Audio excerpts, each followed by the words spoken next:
Hello and welcome to London, England. In front of me, the River Thames. In the background, St. Paul's Cathedral. Truly a remarkable work of architecture. I've come to London this week to attend the Objective Capital Resource Investing Conference. On the plane ride over, I finished reading a most excellent book, The Big Short, by author Michael Lewis. In The Big Short, author Michael Lewis takes the reader on a journey through the dark and seedy underworld of the credit default swap. Now, as ordinary investors on the street, we seldom worry ourselves with esoteric things like credit default swaps.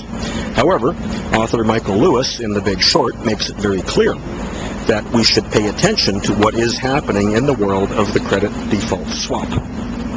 For if we can follow the comings and goings of the credit default swap world, we will have a very good handle on what is actually happening in the financial markets. Now, a credit default swap functions much like your home insurance. When we take out home insurance, we buy an insurance policy. The party on the other side of the trade, the seller, is the insurance company. Should disaster strike, we will make a claim on our insurance policy. The seller, the insurance company, will make good on the claim that we make. With credit default swaps, the concern is not house insurance, but rather the concern is the inability to pay on the part of a country or a corporation, or perhaps a bundled package of financial obligations like subprime mortgages. The person buying the credit default swap stands to benefit enormously if disaster strikes. The counterparty, the seller of the credit default swap, has to then make good to the buyer, and therein lies the problem.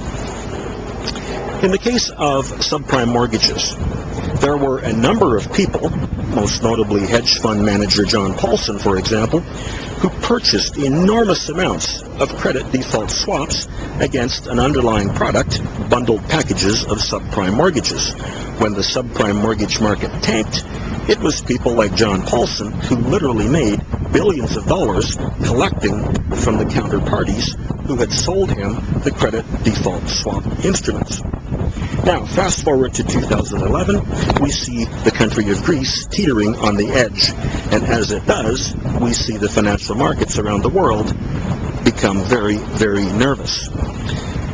To understand what is happening, consider again the notion of your home insurance. Let's suppose that to safeguard against disaster, you buy, or you essentially make a bet with an insurance company. You purchase an insurance policy, they sell you the insurance policy, the trade is thus complete. But now imagine what would happen if 20 of your neighbors up and down your street all took out side bets, wagering on whether or not your house would burn down. If it did, you would settle up with your insurance company. End of story. But if your neighbors, who had all made these various side bets with one another, ran into trouble trying to settle their bets amongst themselves, certain of your neighbors would find themselves having to liquidate investments, drain bank accounts, sell off assets in order to make good on their side bets.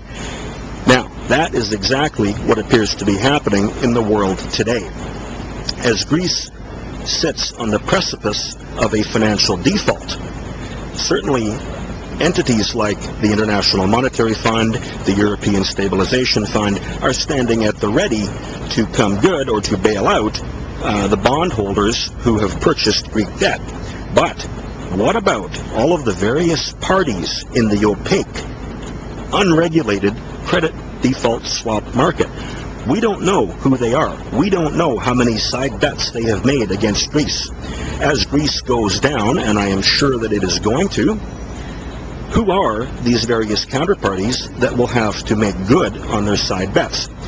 Well, evidently what is happening is that these counterparties are anticipating having to make good.